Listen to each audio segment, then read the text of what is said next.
Dekat mana? Kuarantin? Kat bilik tutor. Oh, bilik tutor. Okey, okey.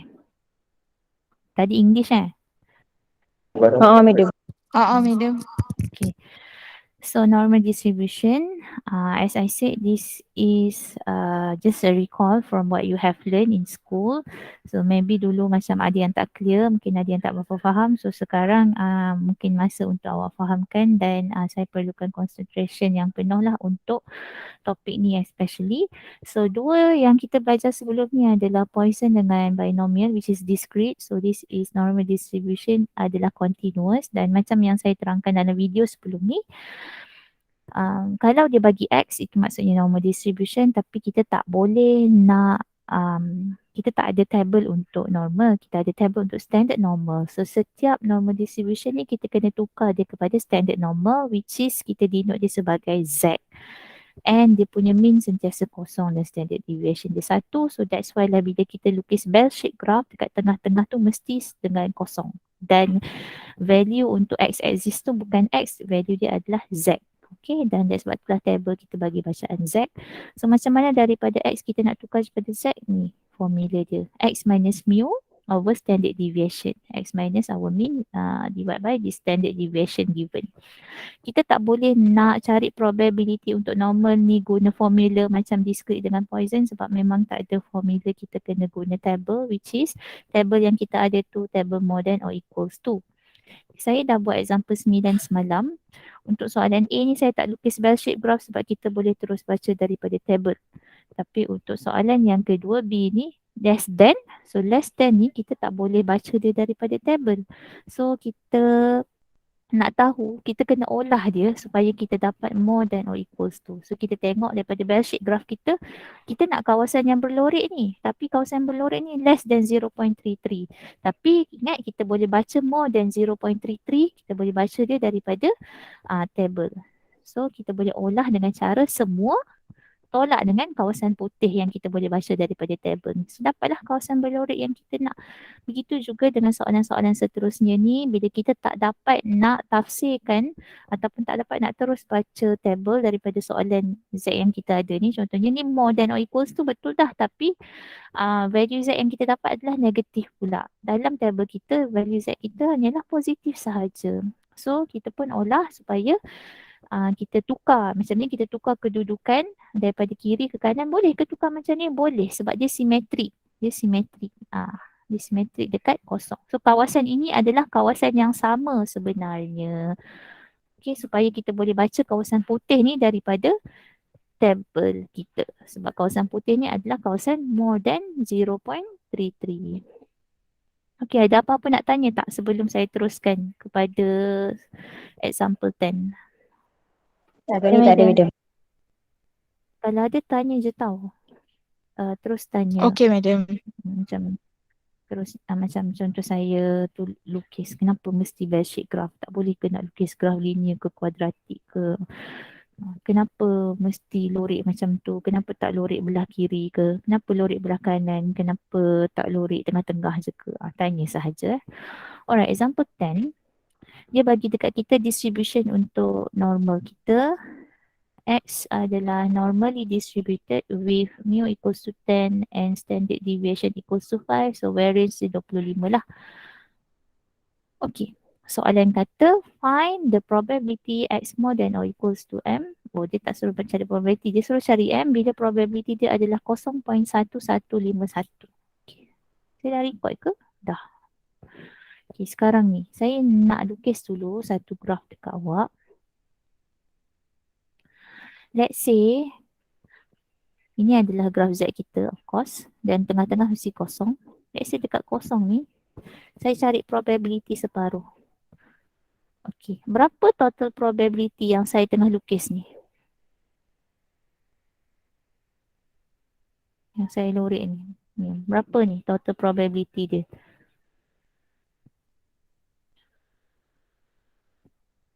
Saya nak teka. 0.5 kot. Betul. Betul 0.5. Kenapa? Sebab total probability semua adalah 1. Okay. Let's say saya lukis kat sini. Ni apa yang awak kena faham dulu lah sebelum kita buat soalan ni ya. Sebab tu saya lukiskan dulu. Kira macam nota lah sedikit. Welcome ni, welcome pula. Mana ni masalah kalau saya padam dia. Tak apa, saya lukis dekat tempat kosong. Okay, let's say saya ada satu bedsheet graph. Dan saya lukis probability dia begini. Okay. Adakah total probability ni kurang daripada 0.5 atau lebih daripada 0.5? Kurang dari Kurang. Kurang daripada 0.5. Okay, kalau saya lukis macam ni, total probability ni kurang pada 0.5, lebih pada 0.5. Kurang. Kurang daripada 0.5, less than Okay, apa beza?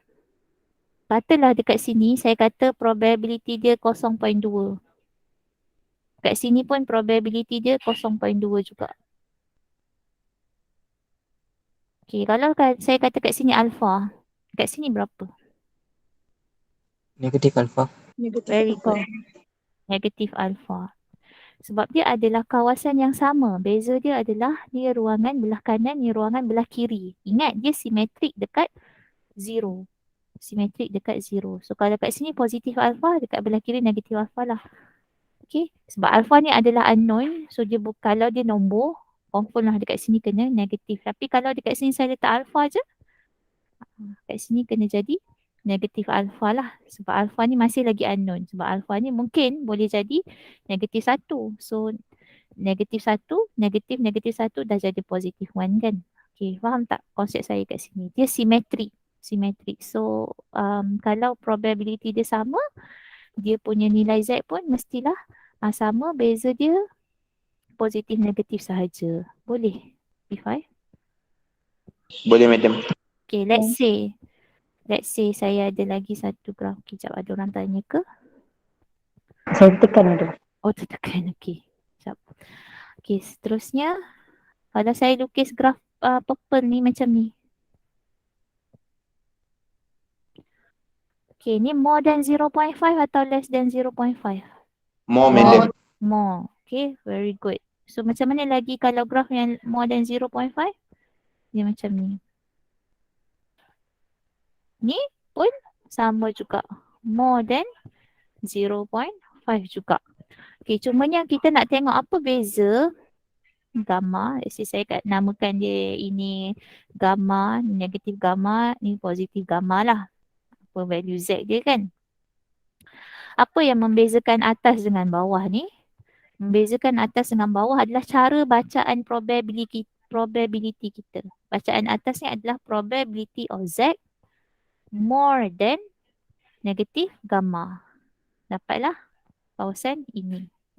Yang ni pula probability of Z less than gamma.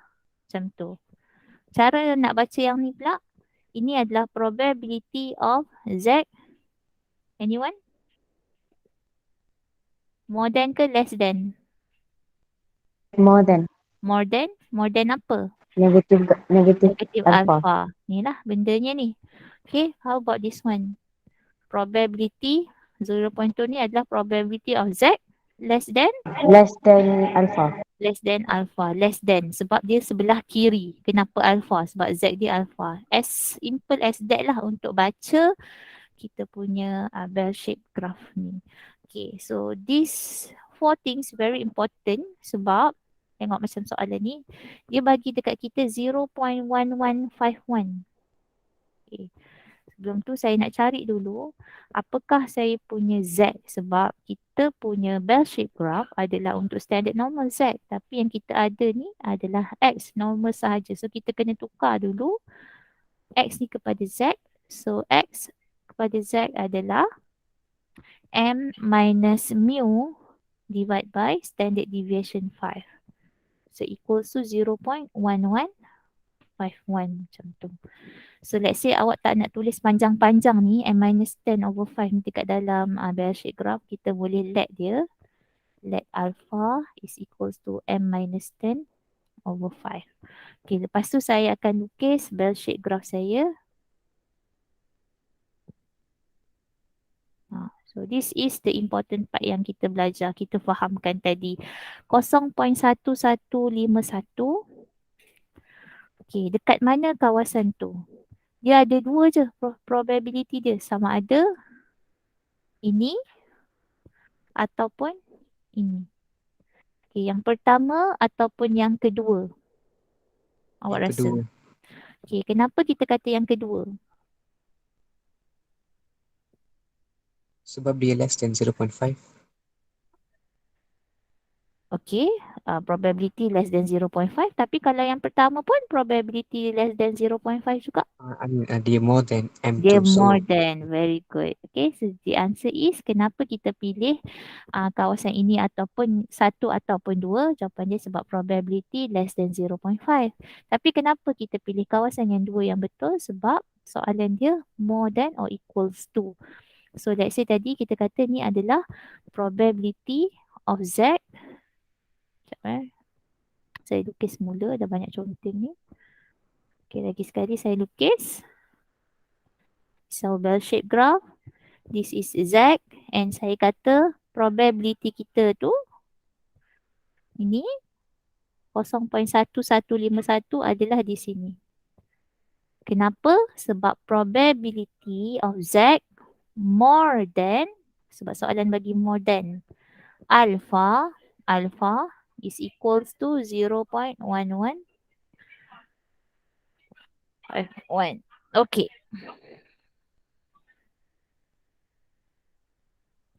Okay, sekarang ni kita kena cari alpha ni dekat dalam table kita. So macam mana nak baca table? Kita boleh terus baca table sebab ini adalah kawasan more than or equals to kan. So boleh terus baca daripada table.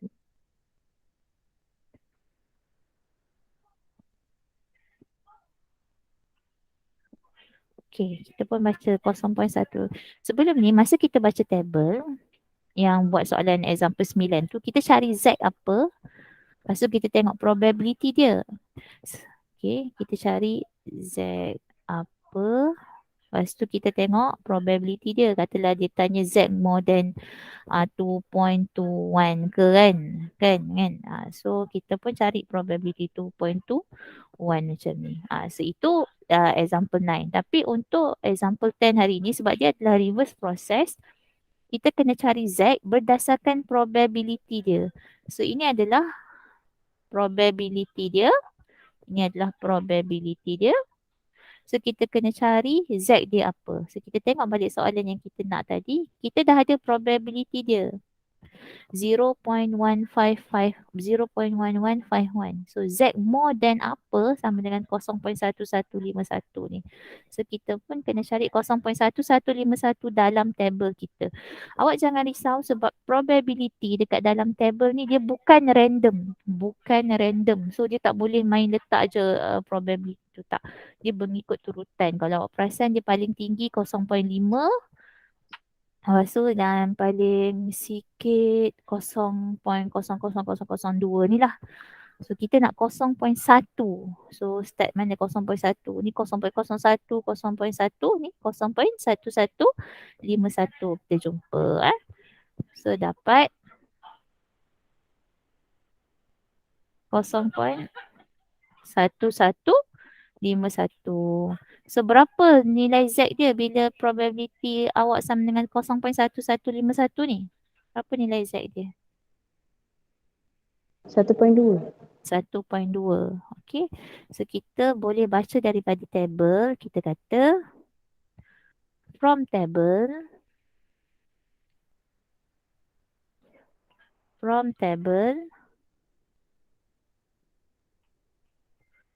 probability of Z more than 1.2 is equals to 0.1151.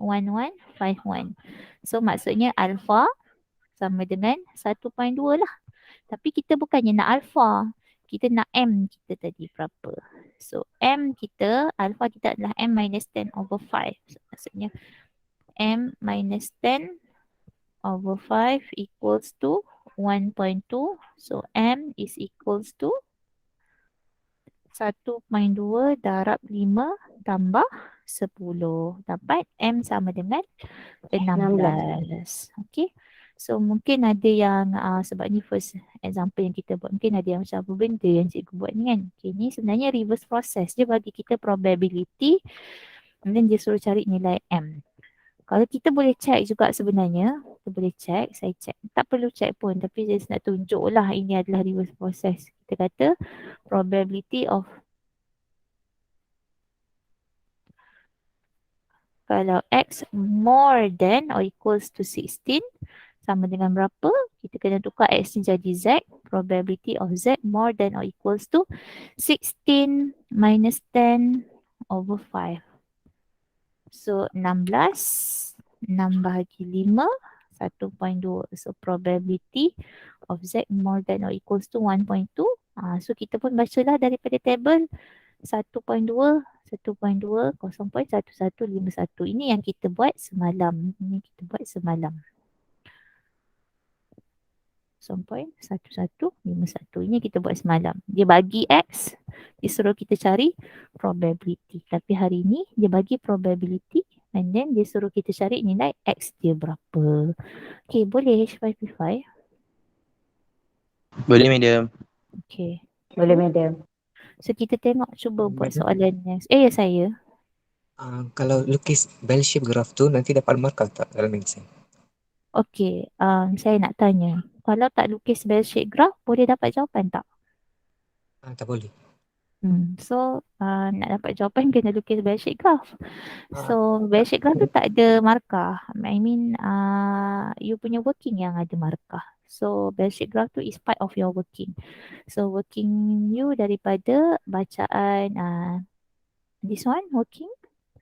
This one also when you compare is the working. And then attempt. So, ini akan masuk dalam markah attempt to find. Tapi dia tak ada markah untuk sketching the bell shape. Sebab untuk sketch, untuk markah selalunya bila soalan tu suruh sketch the graph ke apa, markah dia adalah R1, R1, R1.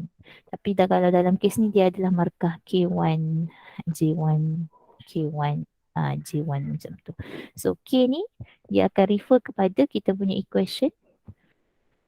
Also dia boleh juga refer kepada you tunjuk this is the probability. So you show this is the working. So yes, you can get the marks from there. Okay, tapi tak ada markah untuk sketch the bell shape lah.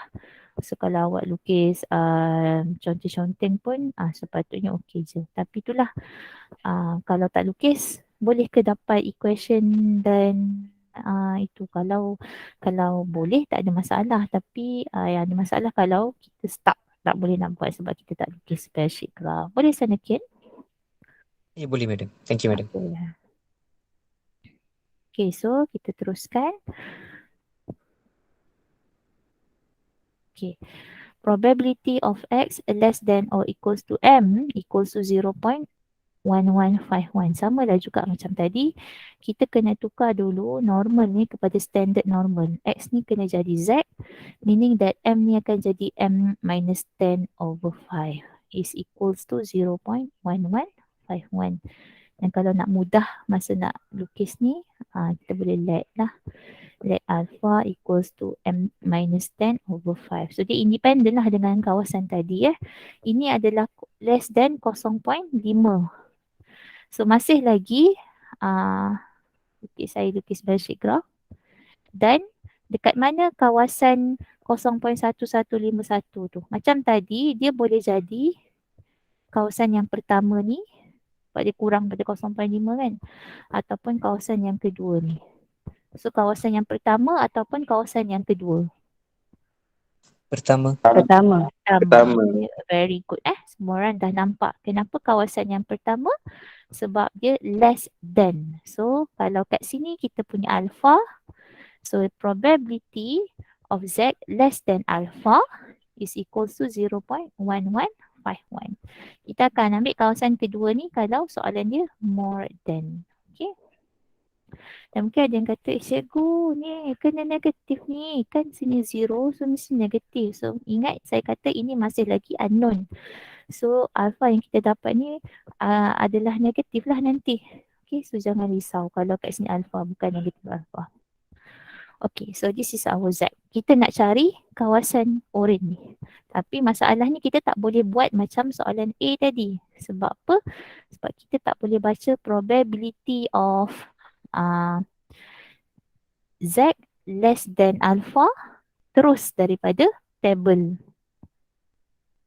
Tak boleh baca ni daripada table. Sebab table kita bagi bacaan more than or equals to. So kita kena tukar dia jadi more than or equals to lah.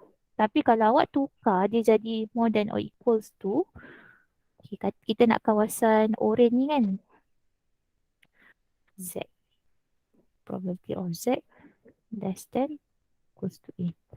Okay. Kita nak kawasan oren ni. So bila kita nak kawasan oren ni, kita boleh buat semua which is 1 tolak dengan kawasan putih. So apa kawasan putih? Probability of Z more than or equals to A is equals to 0.1151. Masalahnya pula kawasan putih ni dia lebih besar daripada 0.5. Kalau tak percaya, cuba tengok ni . Probability of Z more than or equals to A 1 tolak 0.1151. Kawasan putih ni adalah 0.8849.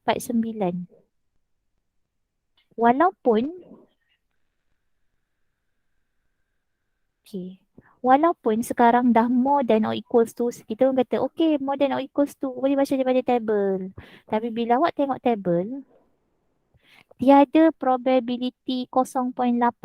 Sebab probability yang paling besar pun adalah 0.5 sahaja. Sebab kita punya table ni dia bagi bacaan probability yang separuh. Sebab dia bagi separuh tu adalah symmetrical sahaja.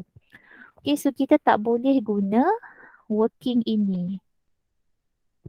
Working ini tak boleh gunalah.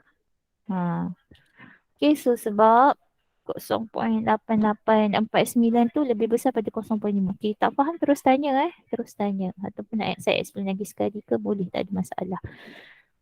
Okay, so soalan ni, cara ni tak boleh guna. Bila tak boleh guna, kita nak tengok nak guna cara apa lagi. Okay, kita tengok Kita kena berfikir benda ni. Sebab tu saya kata saya perlukan awak punya fokus dan participation pagi ni. Sebab benda ni memerlukan kita fikir. Kan awak tahu soalan-soalan AdMaths dia lebih banyak benda yang tersirat berbanding tersurat. Macam soalan matematik moden tu boleh terus jawab. So matematik tambahan ni dia kena fikir lebih sikit kan. So kan yang awak belajar masa AdMaths dulu. Okay, kita tengok kawasan ni 0.1151. Kalaulah saya boleh comparekan dekat awak, saya padam K101 ni. Okay, nampak tak? Kat sini 0.1151, kat sini pun 0.1151. Okay, kalau dekat sini 1.2 yang kita dapat tadi, 1.2, agak-agak apa value dekat sini? Negatif 1.2. Negatif 1.2, betul. Negatif 1.2. So dekat sini adalah kita boleh kata probability of Z less than or equals to negatif 1.2 adalah 0.1151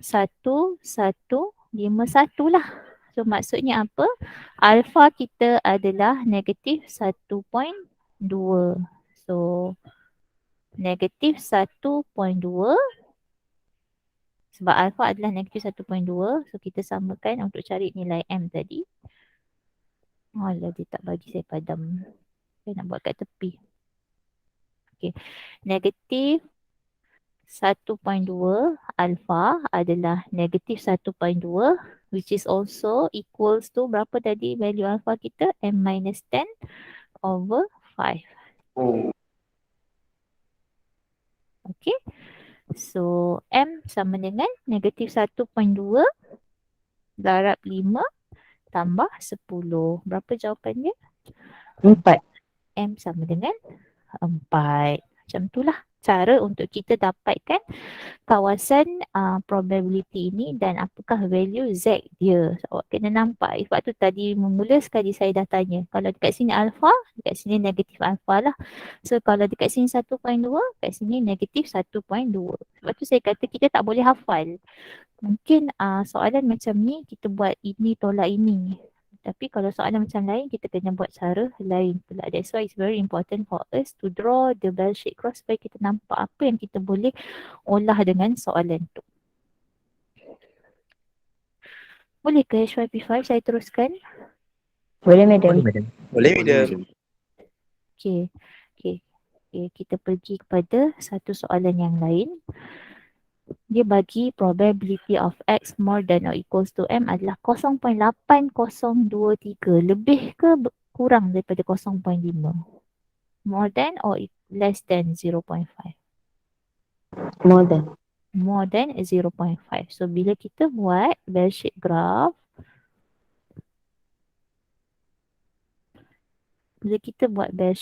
Z 0. So ada dua lah, sama ada kita punya probability tu begini. Ini saya panggil dia yang pertama.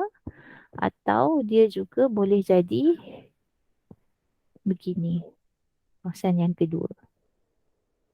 So agaknya dekat mana kita punya, yang mana satu yang betul untuk soalan C ni? Nombor 1 ataupun nombor 2? 1. Nombor 1. 1 sebab dia kata more than M. So maksudnya dekat sini adalah, sebab ni Z kita kan.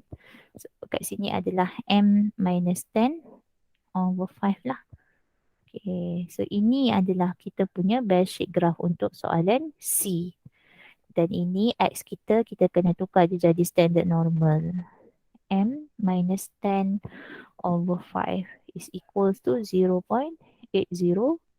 Kat mana 0.8023 tu? Ni kat sini. 0.8023. Okay. Let. Kata awak nak let alpha is equals to M minus 10 over 5. So tak perlulah tulis M minus 10 over 5 panjang-panjang kat sini. Kita tulis dia sebagai alpha sahaja. So kita tahu probability of Z more than alpha is equals to 0.8023. Sama macam tadi. Awak kata, oh ni more than. So boleh baca daripada table. Tapi boleh ke baca daripada table terus untuk dapatkan 0.8023 ni apa Z dia? Tak boleh. Kenapa tak boleh? Tak boleh, madam. Sebab dia more than Sebab 0.5. maksimum dia 0.5. Ya, probability maksimum 0.5. So kita tak boleh terus baca dia daripada table. So apa yang kita boleh buat untuk soalan ni? Kita tengok.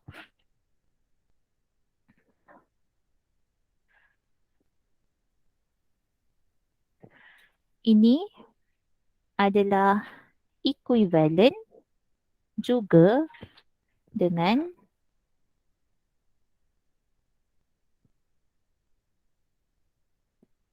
kalau ini 0.8023, ini pun 0.8023. Cumanya saya buat ini daripada belah ini daripada belah kiri, ini daripada belah kanan. So apa yang akan membezakan saya punya bell shape graph ni?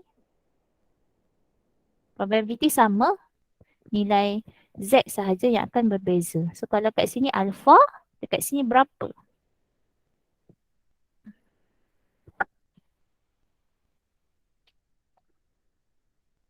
Negatif alpha ke mana?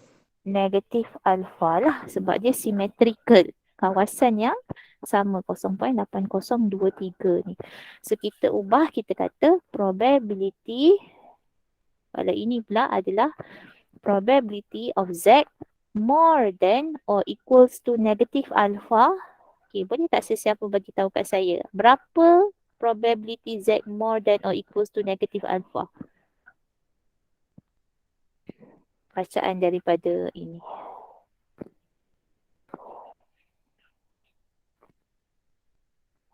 Satu tolak 0.8023.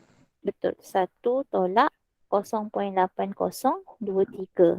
1 minus 0.8023 which is 0.1977.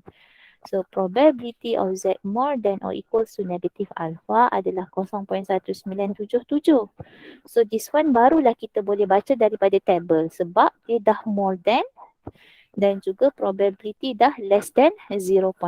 So kita pun jom cari sama-sama 0.1977. Anyone jumpa boleh bagi tahu saya 0.19, 0.19, 0.19. Nampak? Tu kat situ.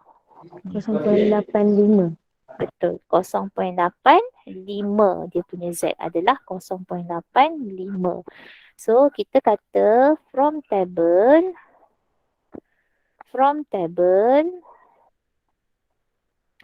probability of Z more than or equals to 0.85 adalah 0.1977. So siapa yang kita boleh compare dengan 0.85 ni? Negatif alpha dengan 0.85 ni kita boleh compare. So kita kata 0.85 is equals to negatif alpha. Siapakah negatif alpha tadi?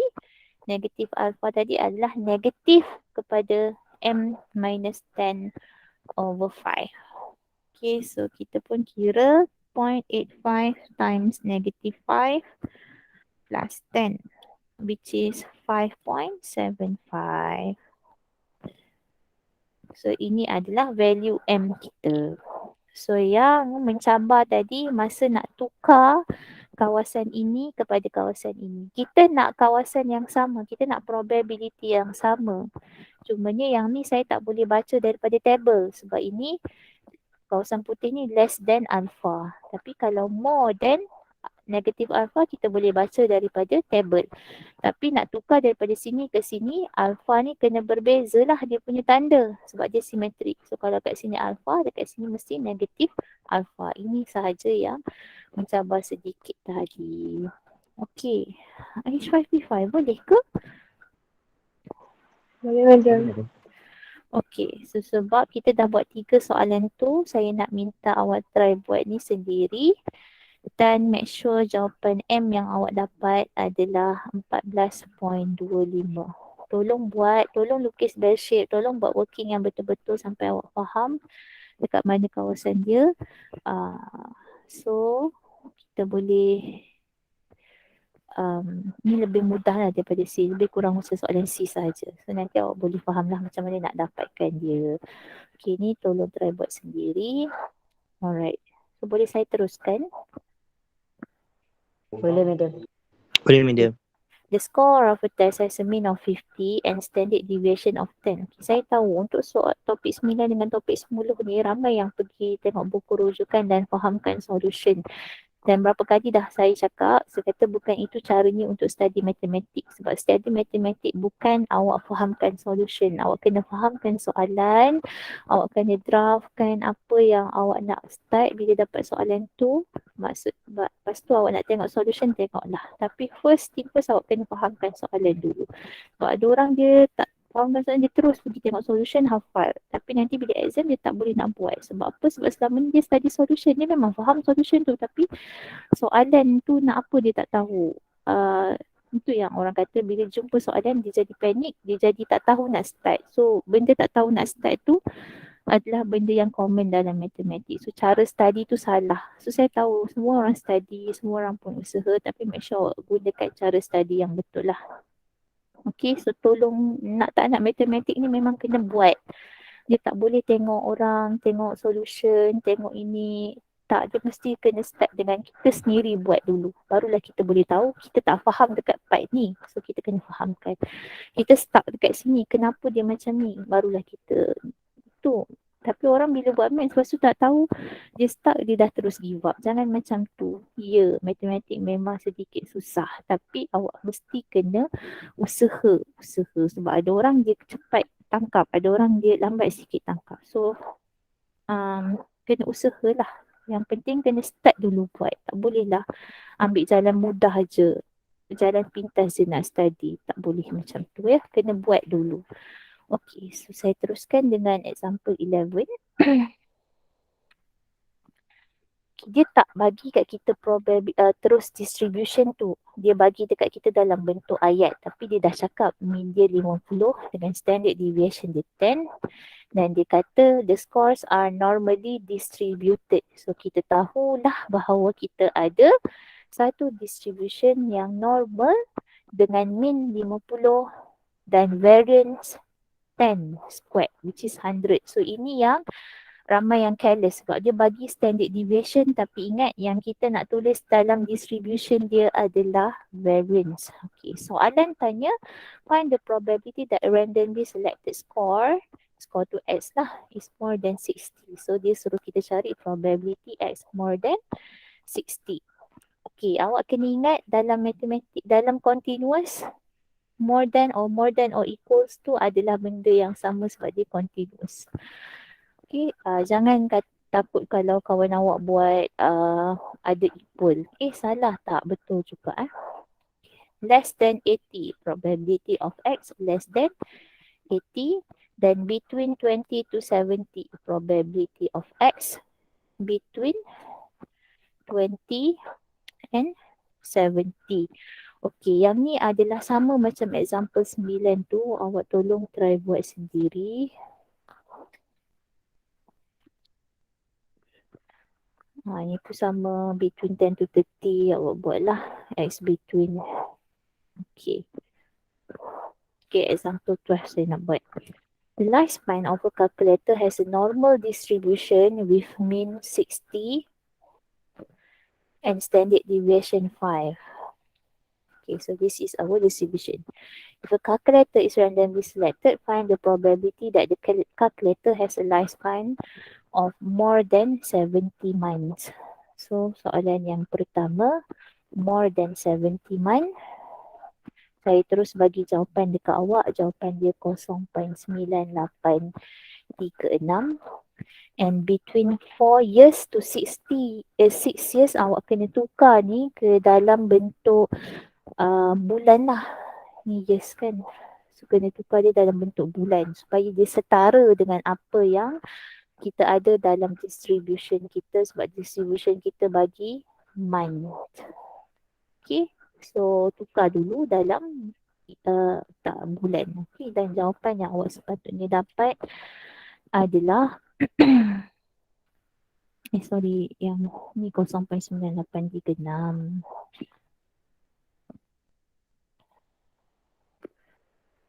Okay, yang ni 0.00228. Okay, try buat.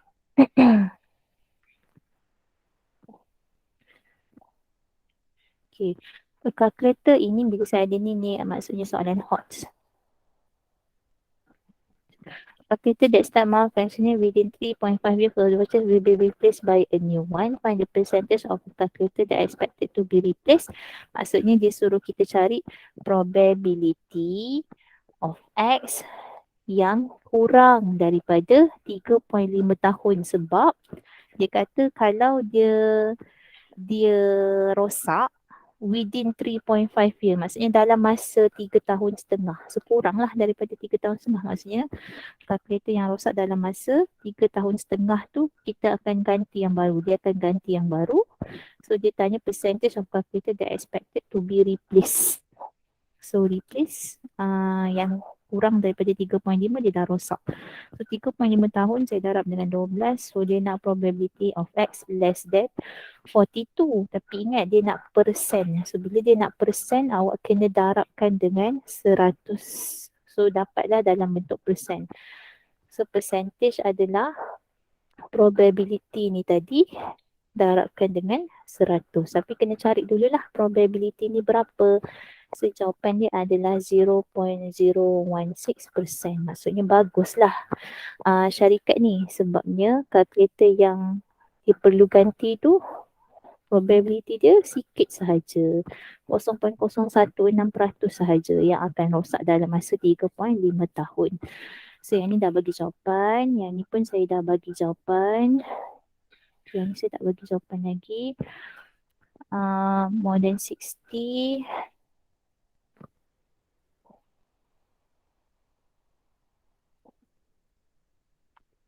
1. 987. Tak apa, awak try buat sendirilah dulu yang ni.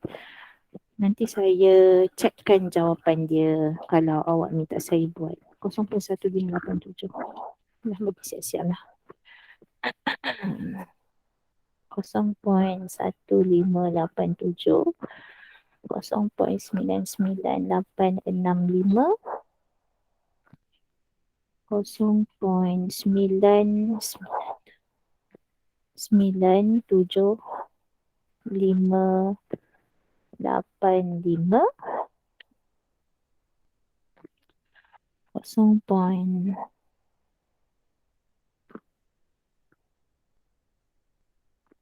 Between 10 to 30, 0.02277,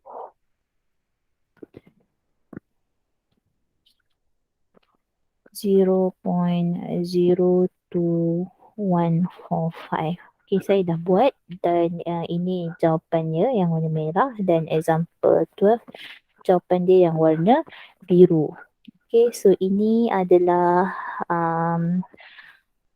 part kedua untuk normal distribution, dan untuk esok, untuk kelas esok saya cuti, so saya akan bagi video dekat awak untuk approximate binomial kepada normal distribution. So kita tengok macam mana kita boleh approximate, sebab mula-mula dia adalah discrete. Lepas tu macam mana kita boleh jadikan dia normal continuous pula. So ini saya akan bagi dalam next video. So itu sahaja daripada saya, H5P5 dan semua yang tengok recording ni. Video sebelum ni adalah saya explain macam mana nak cari probability untuk normal distribution. Video hari ni adalah macam mana kita nak buat reverse process dia dah bagi probability tapi kita nak cari nilai Z. So video hari ni dengan video semalam tu adalah recall sahaja sebenarnya dengan apa yang awak belajar dalam SPM hari tu. So yang saya minta awak try buat sendiri ni, tolong try buat sendiri, especially example 11 dengan example 12 ni. So nak tengok awak faham ke tak macam mana nak buat normal distribution. So itu sahaja daripada saya, H5P5.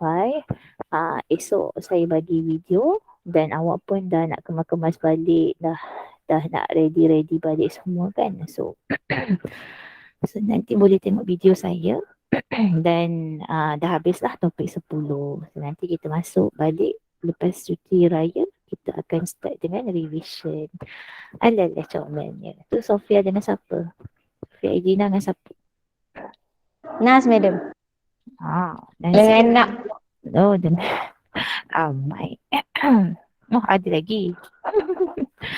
Okay, thank you everyone. Selamat Hari Raya, maaf zahir batin, minta maaf salah silap. Thank you, madam. Thank you. Selamat Hari Raya. Stay safe, madam. Thank you, madam.